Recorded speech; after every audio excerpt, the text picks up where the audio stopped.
Guys पिछले episode के link description में है, तो जल्दी से जाकर उन्हें भी देख लीजिए। एपिसोड की शुरुआत में हमें एक फ्लैशबैक का सीन दिखाया जाता है जिसमें कॉर्बेल कुछ बाइकर्स को अपनी कार में अपने भतीजे के सामने तड़पा तड़पा कर मार डालता है।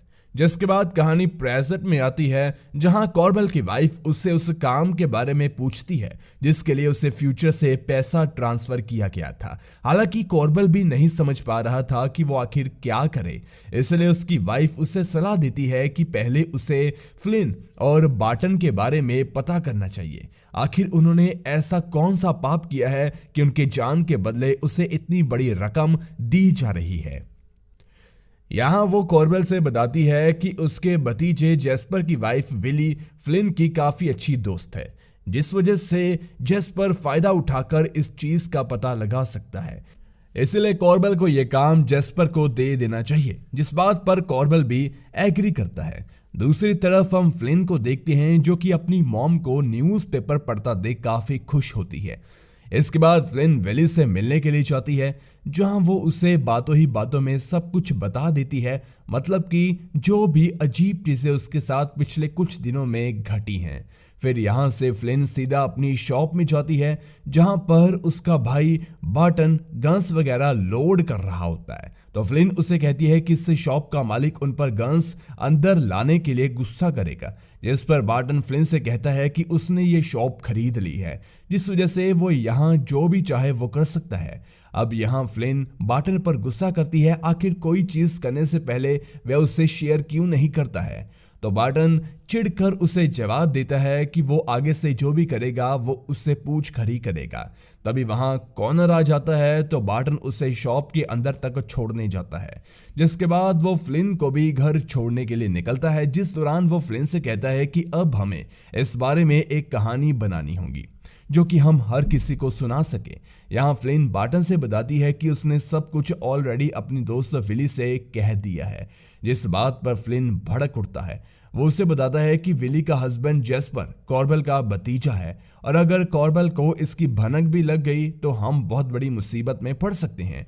इस पर फ्लिन बार्टन से कहती है कि आखिर वो क्या करे, कैसे अपनी बात शेयर करने जाए, क्योंकि बार्टन के पास तो कई सारे दोस्त हैं लेकिन उसके पास तो दोस्त के नाम पर सिर्फ विली है और उसे विश्वास है कि विली इस बात को सिर्फ अपने तक ही रखेगी।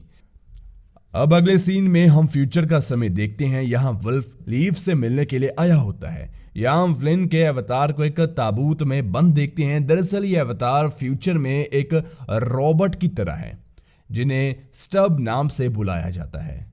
अब जब लीव और वुल्फ बात कर रहे होते हैं तभी स्टब के अंदर फ्लिन की कॉन्शियसनेस आ जाती है, जो कि अपने आप को ताबूत में खड़ा देख पूछती है कि क्या वो उसके स्टब को इस ताबूत में बंद करके रखते हैं, जिस पर लीव उसे झूठ बोल देता है कि नहीं, ऐसा बिल्कुल नहीं है। अब यहाँ वुल्फ के पूछने पर फ्लिन उसे एलिटा के बारे में सब कुछ बता देती है कि कैसे उसने उसके इशारे पर एक लड़की को किडनैप किया और फिर उसकी आंखों का ट्रांसप्लांट ऑपरेशन एलिटा ने ही करवाया।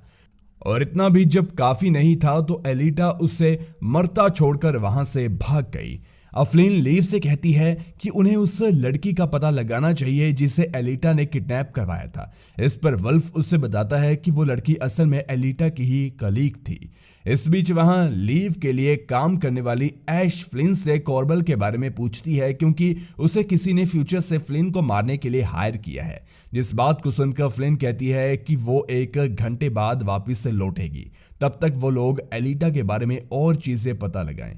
अब इसके बाद हम फ्लैशबैक का एक सीन देखते हैं जहां हम छोटे वुल्फ और एलिटा को साथ में देखते हैं, जो कि बचपन में ही एक साथ एक ऑर्फनेज में रह रहे थे।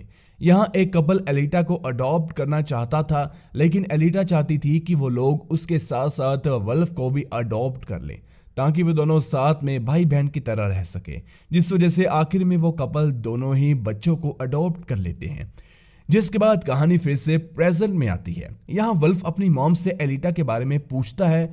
वहां उससे पता चलता है कि उन्होंने एलिटा को 1 महीने पहले देखा था, जिस दौरान उन्होंने एलिटा से पूछा था कि वो आजकल कहाँ रह रही है।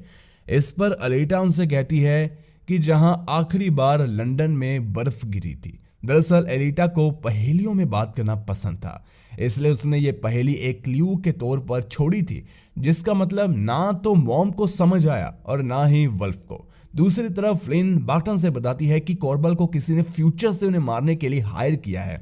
इस पर बार्टन फ्लिन से कहता है कि वो चिंता ना करे, वो कॉर्बल को संभाल लेगा। शायद इसी दिन के लिए ही मिलिट्री ने उसे एक चलता फिरता हथियार बनाया था, जिस पर फ्लिन उसे समझाती है कि वो अब मिलिट्री में नहीं है और उसे इस मामले को ठंडे दिमाग से हल करना चाहिए। जिसके बाद फ्लिन दोबारा से फ्यूचर में जाती है, जहां वो देखती है कि वो वल्फ के साथ एक गाड़ी में बैठकर कहीं जा रही है। दरअसल वल्फ इस कार को उस एरिया के आसपास घुमा रहा था जहां से फ्लिन ने उस लड़की को किडनैप किया था, ताकि उसे याद आ सके कि वो उस लड़की को लेकर कहां गई थी। जिस दौरान फ्लिन वल्फ से एलिटा के बारे में बात करते हुए बताती है कि उसने फ्लिन से कहा था कि अगले 10 साल में उसकी जिंदगी तबाह होने वाली है, जिसका क्या मतलब है, वह वल्फ से पूछती है, लेकिन वल्फ उसकी बात को टाल देता है। इसके बाद वो वल्फ से उस लड़की के बारे में पूछती है जिसे उसने एलिटा के कहने पर किडनैप किया था। आखिर वो इस वक्त कहाँ है? तो वल्फ बताता है कि वो लड़की मर चुकी है, जिस बात को जानकर वो बहुत दुखी होती है, क्योंकि वो ये सब एक गेम समझकर कर रही थी। अब कार में बैठकर फ्लिन को कुछ भी नहीं याद आ रहा होता है, इसलिए वो लोग वॉक करने का फैसला करते हैं। यहाँ वल्फ फ्लिन से बताता है कि वो दोनों अलग अलग डायरेक्शन में जाएंगे, जिस दौरान वो दोनों एक हैप्टिक डिवाइस के जरिए सिंक रहेंगे, ताकि वो एक दूसरे के विजन को देखने के साथ साथ एक दूसरे से कनेक्ट भी रह सकें। अब इस हैप्टिक डिवाइस के बारे में और भी डिटेल में हमें कुछ ही देर में जानने को मिल जाएगा। वहीं दूसरी तरफ बार्टन कॉर्बल से मिलने के लिए जाता है, जहां वो उसे डायरेक्टली कहता है कि वो उसे 2 रास्ते देता है। पहला यह कि वो हर हफ्ते उसे $2 लाख कैश भेजता रहेगा, जिसके बदले में वो चाहता है कि कॉर्बल उसे और उसकी फैमिली से दूर रहे। और दूसरा रास्ते के बारे में बताने से पहले बार्टन कॉर्बल को एक स्टोरी सुनाता है। वो उससे कहता है कि पहले मिलिट्री वाले उन बच्चों को चुनते थे जो कि हमेशा एक टीम के जैसे साथ रह रहे होते हैं। फिर वो उन सब के अंदर एक हैप्टिक डिवाइस फिट कर देते हैं, जिसकी वजह से उन सभी लोगों की सोच, भावनाएं और बाकी चीजें सभी बराबर फील कर सकते हैं।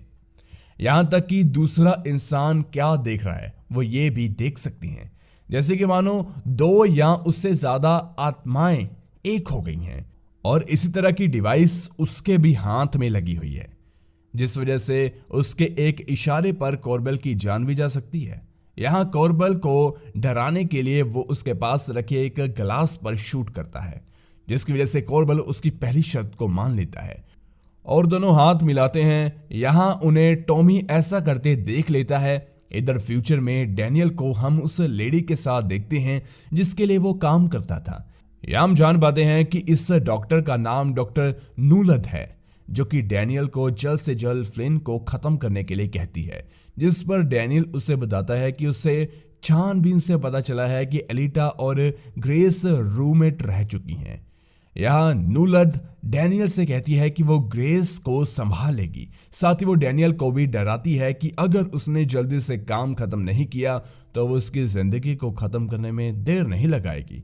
दूसरी तरफ घूमते वक्त एक रोबोटिक पुलिस ऑफिसर फ्लिन का पीछा करने लगता है, जिसके बारे में वो वल्फ से बताती है। तो वल्फ तुरंत ऐश से कांटेक्ट कर इस बारे में पूछता है, तो वो उससे कहती है कि अगर पुलिस को यह शक हुआ कि स्टब के अंदर पास से आई फ्लिन है तो वो उसे अरेस्ट कर लेंगे। इसलिए अब वुल्फ उस रोबोटिक ऑफिसर से बताता है कि उसने इस स्टब को अपने लिए बनवाया है और साथ ही वो इससे प्यार भी करने लगा है, जिस बात को साबित करने के लिए वो फ्लिन को किस भी करता है और इसी तरह से वो दोनों पुलिस से बच जाते हैं।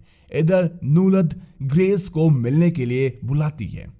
दरअसल ग्रेस ने इस कंपनी की जरूरी इंफॉर्मेशन एलिटा को लीक की थी, इस वजह से नूलद उसे जान से मार डालती है। दूसरी तरफ जेस्पर बार्टन के दिए पैसों को कॉर्बल तक पहुंचाता है, जो कि जेस्पर को उसमें से कुछ पैसे देकर कहता है कि पता लगाओ कि आखिर बार्टन के पास इतने पैसे आए कहां से, जिस काम के लिए जेस्पर तुरंत राजी भी हो जाता है। इसके बाद फ्लिन फिर से अगले दिन फ्यूचर में जाती है, जहां वल्फ उसे एलिटा की पहेली के बारे में बताता है, जिससे फ्लिन बातों ही बातों में हल कर लेती है और दोनों जल्दी से एक जगह पहुंचते हैं जहां उनसे पहले भी कोई आ चुका था। अब यहाँ पर फ्लिन एक घड़ी देखकर बताती है कि उसके घर में भी एक ऐसी ही पुरानी घड़ी है जो कि 2:15 पर रुकी हुई है। इसलिए वुल्फ उस घड़ी के टाइम को भी 2:15 पर सेट कर देता है, जिससे एक खुफिया कमरे का दरवाजा खुलता है। यहाँ पर कुछ डॉक्टर रूपी स्टब डीएक्टिवेट हालत में पड़े होते हैं। साथ ही इस जगह को देखकर फ्लिन को याद आ जाता है कि यहाँ पर उसका आई ट्रांसप्लांट ऑपरेशन हुआ था। इसी दौरान वल्फ को वहां पर एलिटा का एक डिवाइस मिलता है जिसे उसने इसलिए निकाल दिया था ताकि कोई उसे ट्रेस ना कर सके। जिसे लेकर जैसे ही दोनों वहां से जाने लगते हैं तभी वहां पर डैनियल के साथ एक रोबोट आकर उन पर हमला कर देता है। हालांकि कुछ देर बाद फ्लिन और वुल्फ उन पर हावी होने लगते हैं। तभी रॉबर्ट एक तलवार से फ्लिन को मारने जाता है, जहां ऐन वक्त पर वो हट जाती है और रॉबर्ट गलती से डैनियल को ही मार डालता है, जिस रॉबर्ट के साथ नूलत बी सिंह थी। यहाँ फ्लिन डैनियल की वो उसकी जान क्यों लेना चाहती है, तो डैनियल उसे मरते वक्त बताता है क्योंकि तुमने उसकी कोई चीज ली हुई है, इसलिए वो तुम्हें मारना चाहती है। और इतना कहते ही उसकी सांसें रुक जाती है। आखिर में फ्लिन उस रॉबर्ट को भी शूट कर देती है, जिससे नूलत पूरी तरह से बौखला जाती है। और इसी के साथ ये एपिसोड यहीं पर खत्म हो जाता है।